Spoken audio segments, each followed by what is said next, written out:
Hello and welcome to the Flourishing Introvert Talks with me, Jo Rawbone. This is the podcast that celebrates the natural gifts of introverts so that we can flourish in all situations. Episode 325. Introverted leaders are not passive. There seems to be a huge misconception about an introvert's ability and/or willingness to step into positions of leadership. And in light of my recent episodes about silence, I thought it about time to address this again. And yes, again, because it pops up pretty regularly, so is a recurring doubt. In fact, I had a bit of a spat on social media. Will I never learn? With, from what I can gather, a young man who was emphatic in his statement that real introverts cannot be leaders. To give him the benefit of the doubt, I can only assume that he hasn't yet understood what real leadership is. Some people mistakenly think that leadership and visibility are one and the same thing. And I'll add to that leaders have to be the loudest in the room, the slickest performers, the quickest decision makers, and the one who loves the limelight. And it's not just some people, some organisations have fallen into that trap too. All of that, my friend, is performative leadership, not servant leadership.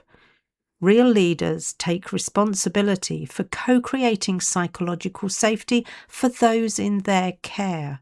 Yes, care. It's not just organisations that have a duty of care. The leaders they appoint do too.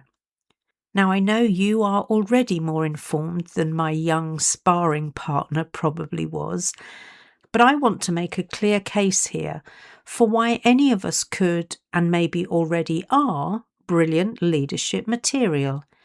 In fact, those of us who've been around the block a few times and either been leaders ourselves or worked with and for enough leaders know how to spot an effective one from someone who has, let me watch my words here, the title but not the attitude, presence or approach.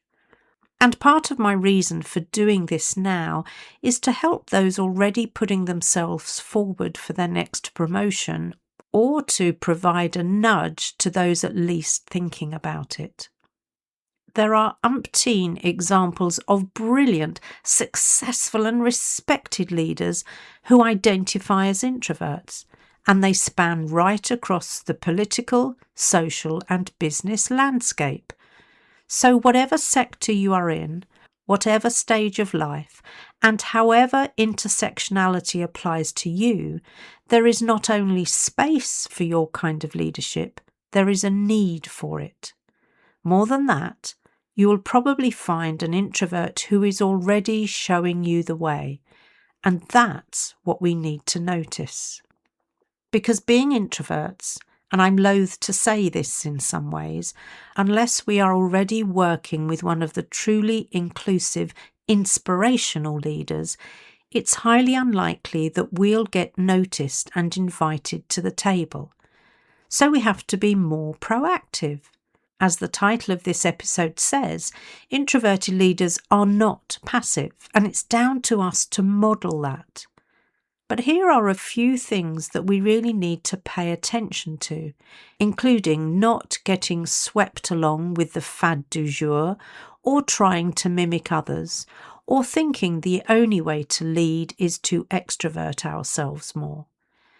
When we find our own leadership style, when we discover and demonstrate how we can bring our quiet, calm presence to the table in a reassuring manner, when we treat leadership, whether it's with or without the job title, as a genuine act of service and not a performance, that's when our leadership has real impact. That's when we become one of the leaders others remember for the right reasons. I've mentioned a couple of times now about the title that can accompany a leadership role, and I want to be really clear. being a leader is not about having a specific role or job title. Some of the best leaders I've encountered are not even managers. They are, however, the ones that people look to when things are uncertain or unclear. They are also the ones people go to when they have a conundrum and they want someone to listen without automatically trying to solve it for them. And they are the ones they can be themselves with because they feel psychologically safe. And if the managers of such gems are worth their salt, their title and their salary, they will nurture that leadership ability and work with their team member to ensure their potential is developed. What I see happen far too often, though, is that individuals are scored on a matrix of competencies that may not yet include showing leadership. That's no excuse, though. Worse than that, some insecure managers may feel threatened by those who show potential, so keep a lid on their progression. Frankly, that's shameful. And I can say that without fear of comeback because I've seen it with my own eyes in some of the clients I've worked with. And the systems and processes that operate in organisations don't always help, as they tend to reward what they can easily spot and measure. Anything that is simple and tick-boxy that doesn't require too much real thought, like those qualities I mentioned earlier. Yet real leadership is far more nuanced than that, and those in positions of authority need to know when to lead and when to manage. Both are valid and necessary at the right times. I've talked about the difference before, but in a nutshell, you manage when things need organising, controlling and measuring so they get done effectively. You lead when you want to empower, inspire and move people to take action. So many still conflate or confuse the two. But let's spend a moment looking at why some people think introverted leaders will be passive. And I've got to say, with some professionals I've worked with, I'd say it's pretty much on the money, but that's not how it should be. Number one, for too long now, leadership has been conflated with dominance, with quick decision-making and with a strong or charismatic character, tally-hoing them from out front. People have mistakenly thought the mark of a leader was about the performance, the optics, the sound bites and the theatrics. Well, look where that has got us. It's time we remember that real leadership has people willingly following us on a journey and often into the unknown. So we have some repositioning to do in terms of what leadership really is. I've been unpacking that distinction on and off from as far back as episode 103, where I started the Introverted Leader series, so do go back and listen to those episodes. Number two, our tendency to keep our heads down and out of the everyday dramas that surround us get mistaken as any number of things. Lack of confidence, low ambition, poor people skills, lack of engagement, and even arrogance. And for the uninformed, you can see how they might leap to this conclusion. That's why I chose to gently but persuasively educate colleagues and even managers about what was at the heart of my behaviour. And I also remember a line from my training when I was being certified as a Myers-Briggs practitioner. Your type is not an excuse for your behaviour. That has always stayed with me, which is why I push back when people tell me what they can't do because they're an introvert. Of course, I'll need to and recharge more when I'm facing certain situations in order to effectively showcase what I can do as an introverted leader.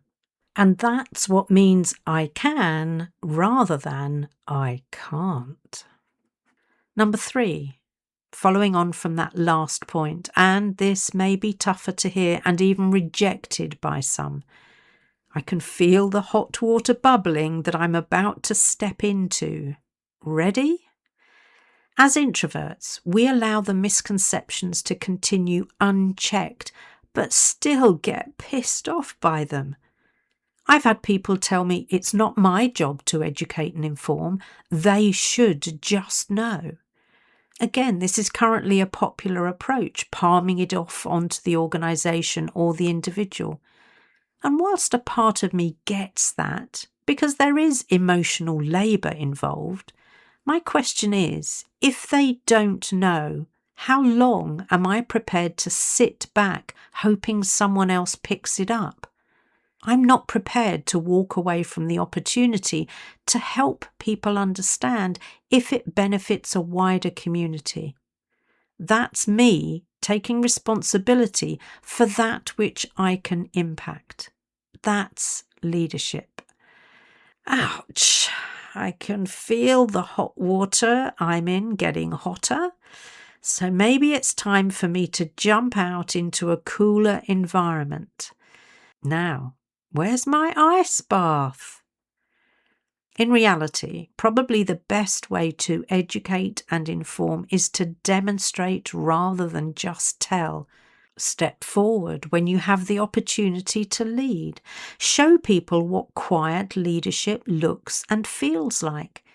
Notice how people feel when they are truly listened to, how self-motivated they are when they can be more autonomous, how much safer they feel when their difference is not judged and considered a problem.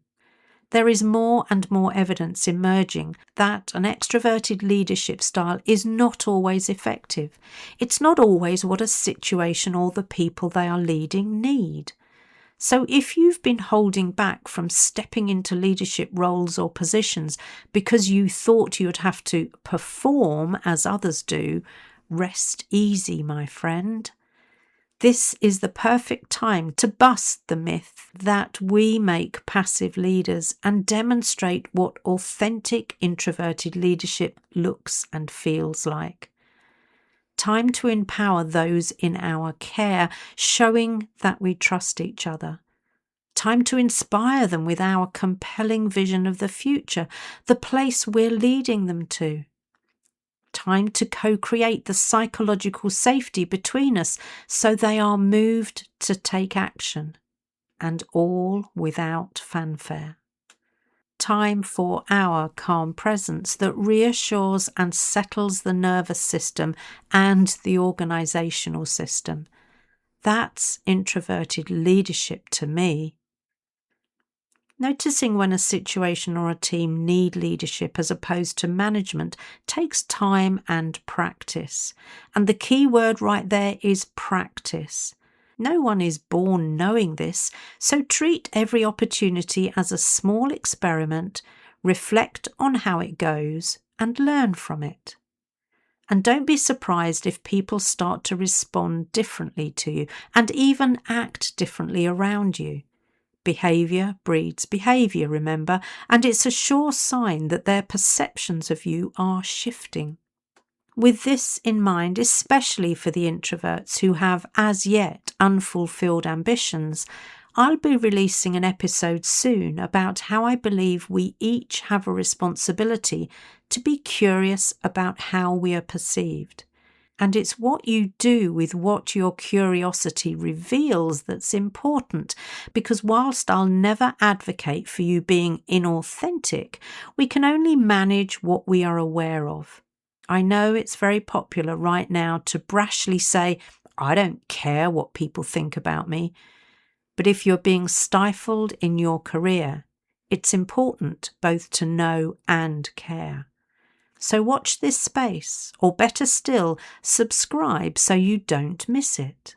If you enjoyed this episode as much as I did, then please subscribe, rate us and leave a comment, because we know that helps other people find the podcast. And if other people find us, other introverts can flourish. You are listening to an Intentional Media Production podcast.